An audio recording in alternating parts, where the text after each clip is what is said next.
Throughout history, the use of an antagonist has been crucial to any kind of narrative.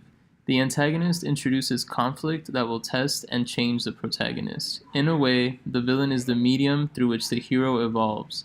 In order to cause this change, there is always a power struggle between the two that can be depicted in various ways.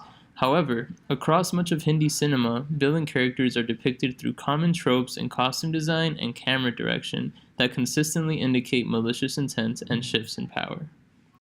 Beginning with the costume design in Raj Kapoor's Shree 420, the villainous Sonachand is introduced wearing all black, hinting at his devious intentions that are shown later in the movie. Even in a film that is black and white, the simple choice of having this character wear only dark colors was a conscious decision towards his portrayal as an antagonist. Another movie that utilizes costume design in this manner is Teesri Manzil. In this movie, Rocky's uncle is introduced as a benevolent family member that supports the protagonist. This is reflected in the way he is always seen wearing white throughout the film. However, when it is revealed that he is actually the villain, it is because of a jacket found in a crime scene. The jacket used to identify the villain is, of course, all black. In Sholay, the villain Gabbar Singh is first shown wearing all dark green attire. This design works to not only establish him as the villain of the film, since he was wearing the darkest colors, but also alludes to his militaristic style and ideals, with the green giving him almost tyrannical portrayal.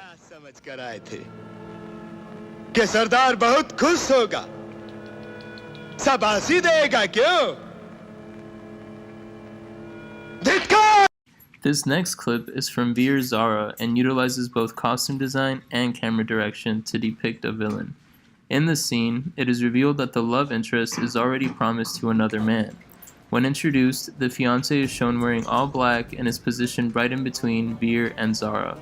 The all-black attire affirms the common trope in costume design to depict villainous intent, as the fiancé is later revealed to be behind Veer's imprisonment. The scene is also shot so that the fiancé is seen walking right in between the two main characters, foreshadowing that he will be the one to separate the two lovers. Now we will focus on direction, where camera angles and unique shots are used to show a shift of power between characters. For this example, we return to Shree 420, where Raj confronts Sonachand over a misuse of money that he helped collect. When the argument begins, Raj is furious and directly confronts Sonachand as he calmly sits. At this point, Raj seems to have the upper hand, having found out the villain's wrongdoings. But, in a transfer of power that is shown through a simple pan shot, Sonachand slowly stands up to meet Raj face to face and threaten him. Now, Sonachand has the power in the conversation, and Raj has been belittled.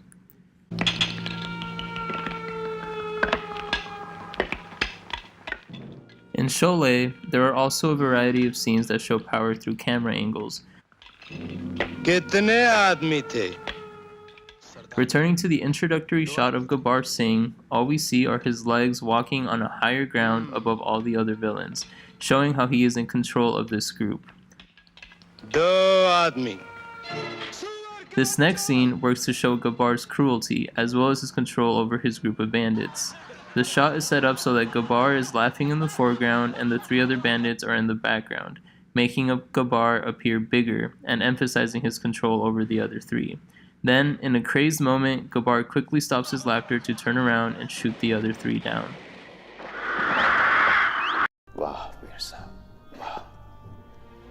Returning to the climax of Veer Zaara, the fiancé comes into a room to talk to Veer about his relationship with Zaara.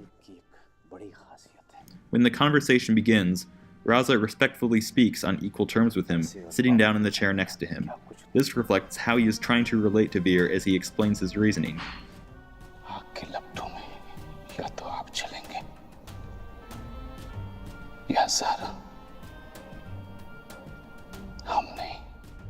As soon as Raza gives Veer an ultimatum, however, he stands up and hovers over Veer, showing that he now holds power over the protagonist.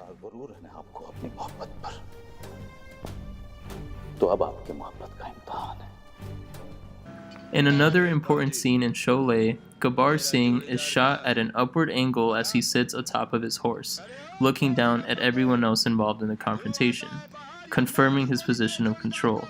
Later, to show the exact opposite portrayal of power, we have a flashback scene where Thakur is chasing Gabbar down on his horse. Takur and his horse are shown towering over Gabar as he runs on foot, depicting that he is about to be overcome. Another depiction of power through camera angles in Shree 420 is during the conclusion of the film. In this scene, Raj is standing atop a flight of stairs as the villain aims a gun at him from below. At first, it seems like the camera angle trope is reversed, as the hero has the high ground but is still in a state of powerlessness because of the villain's firearm. Once Sonashan shoots Raj, he believes he has won, and the audience thinks he got his way.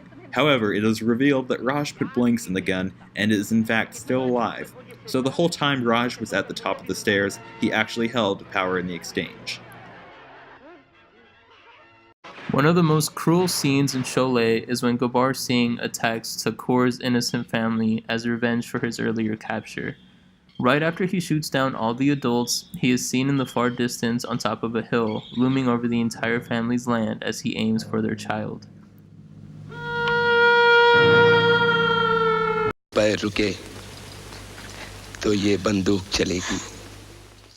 In another important portrayal of power, Gabar makes Basanti dance for him and the other bandits in order to spare Biru's life.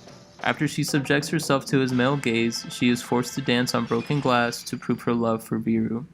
Although it is Gabar who holds all the power in this moment, the shot works to foreshadow the fact that Basanti will come out victorious at the end of the movie, because she is standing on a rock elevated above Gabar, much like Raj was elevated on the stairs in Shree 420.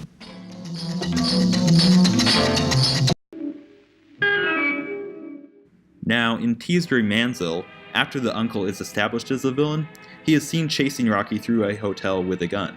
Since the uncle holds the power with the firearm, he is shown looming over Rocky in the majority of the scenes during their final confrontation. Meanwhile, Rocky is seen sneaking around under numerous objects to hide from his uncle, reflecting his current powerlessness.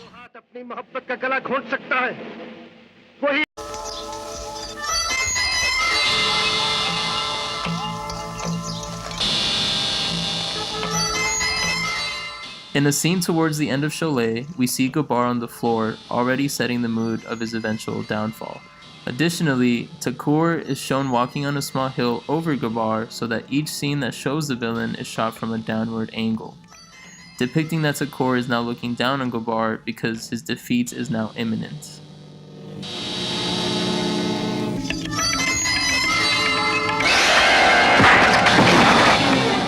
Similar camera angles and costume design all mark villainous characters in Shree 420, Teesri Manzil, Sholay, and Veer Zaara. Using many of the same tropes and cinematography techniques, these films make it clear and identifiable who is right and who is wrong.